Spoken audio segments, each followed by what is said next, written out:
علامہ صاحب میں چاہوں گا کہ خاص طور پر حضور قطب مدینہ رحمۃ اللہ تعالی علیہ کا جو فیضان امیر اہل سنت کو عطا ہوا، اللہ اکبر، آپ اسے کس نظر سے دیکھتے ہیں؟ میں چاہوں گا اس پر بھی کلام محبت فرمائیں۔ جی بالکل، سیدی و سندی اعلیٰ حضرت امام اہل سنت نے بڑی ہی خوبصورت بات ارشاد فرمائی۔ آپ فرماتے ہیں مرید کو جب بھی جو نعمت ملتی ہے وہ اس کے پیر ہی کے صدقے سے عطا ہوتی ہے۔ واہ واہ واہ واہ۔ پھر آگے آپ نے ایک اور جملہ ارشاد فرمایا، آپ نے فرمایا جو مرید ایک لقمہ بنا کر کھا رہا ہوتا ہے نا، اس لقمے کے اندر بھی کئی نعمتیں ہوتی ہیں۔ فرماتے ہیں یہ لقمہ کھاتے ہوئے بندہ یہ ہرگز تصور نہ کرے کہ یہ اپنے کسب اور اپنی محنت سے کھا رہا ہے۔ فرمایا یہ لقمہ بھی کھا رہا ہے تو اس کے مرشد ہی کی برکت ہے۔ ارے واہ واہ واہ واہ۔ تو حضور سیدی و سندی امیر اہل سنت مرشدی قبلہ حضرت علامہ مولانا ابو بلال محمد الیاس عطار قادری رضوی ضیائی دامت برکاتہم العالیہ کو جو فضل، جو احسان، جو انعام، جو اکرام ملا ہے جی، وہ آپ ہی کے مرشد کریم حضور سیدی قطب مدینہ رحمۃ اللہ تعالی علیہ کے صدقے سے عطا ہوا ہے۔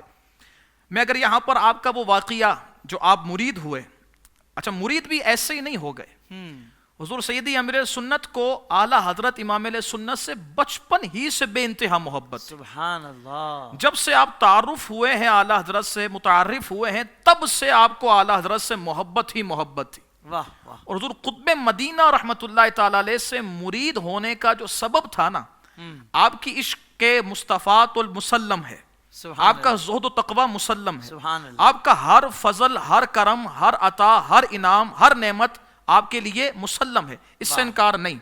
لیکن امام علیہ سنت سے جو آپ کا قریبی تعلق تھا نا، صرف ایک واسطہ، فرمائے اسی وجہ سے میں حضور قطب مدینہ سے مرید ہوا ہوں تاکہ اعلیٰ حضرت اور مجھ میں صرف ایک واسطہ رہ جائے، وہ حضور قطب مدینہ کا ہو۔ ارے واہ واہ واہ واہ۔ اور آپ مرید بھی کیسے ہوئے؟ خاص کرم تھا، خاص بلایا تھا۔ واقعہ کچھ اس طرح ہوا، فرماتے ہیں کہ حضور ضیاء الدین مدنی رحمۃ اللہ تعالی علیہ کراچی تشریف لاتے رہتے تھے، تو آپ کے ابھی دیدار سے مشرف نہیں ہوا تھا، لیکن آپ کے زہد و تقوی، آپ کے عشق رسول سے بڑا میں متعارف تھا۔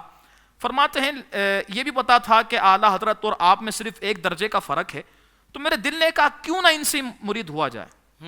فرماتے ہیں میں اپنے ساتھیوں سے کہتا کہ یار میں ان سے مرید ہوں گا، تو میرے ساتھی کہتے یار الیاس تم مدینے گئے نہیں ہو، تم نے دیکھا ہے نہیں، تو تم مرید کیسے ہوگے؟ تو آپ نے بڑا پیارا جملہ ارشاد فرمایا، کیونکہ امیر علیہ سنت بھی تو بچپن ہی سے اللہ کے فضل سے اللہ کے ولی ہیں۔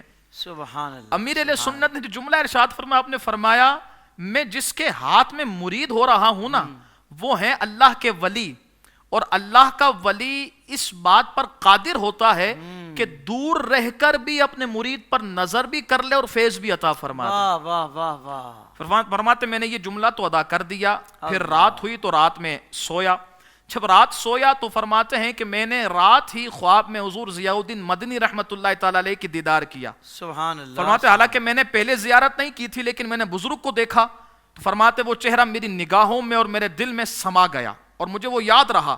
فرماتے پھر کچھ خدا کا کرنا ایسا ہوا کہ چند دنوں بعد مدینہ منورہ حاضر ہوا، پھر مدینہ منورہ جا کر آستانہ حضور قطب مدینہ رحمۃ اللہ تعالی علیہ میں حاضر ہوا۔ سبحان اللہ۔ اب جیسے ہی حاضر ہوا تو آپ اپنی مسند پر تشریف فرما تھے، اور جب مسند پر تشریف فرما تھے تو آپ کے پر نور چہرے پر جیسے ہی نظر گئی نا، تو میں نے کہا بالکل یہ وہی شخصیت ہیں جنہوں نے خواب میں آ کر مجھے اپنا فیض عطا فرمایا تھا، اللہ، اور یہ وہی ہیں کہ جن سے مجھے مرید ہونا ہے۔ سبحان اللہ۔ آپ وہیں پر مرید ہوئے اور وہیں سے پھر سلسلہ فیض جاری رہا، اور جو آپ پر فیضان ہوا اگر میں اسے اس طرح بیان کروں کہ حضور ضیاء الدین مدنی قطب مدینہ رحمۃ اللہ تعالی علیہ کا زہد و تقوی، اخلاق و کردار، افعال و عادات، عشق مصطفیٰ، اتباع رسول، واہ واہ۔ اگر کسی میں دیکھنا ہے نا، کیونکہ ہم نے تو دیکھا نہیں ہے آپ کا، لیکن اگر کسی میں دیکھنا ہے ابھی بھی تو وہ سیدی امیر علیہ سنت کو دیکھ لے۔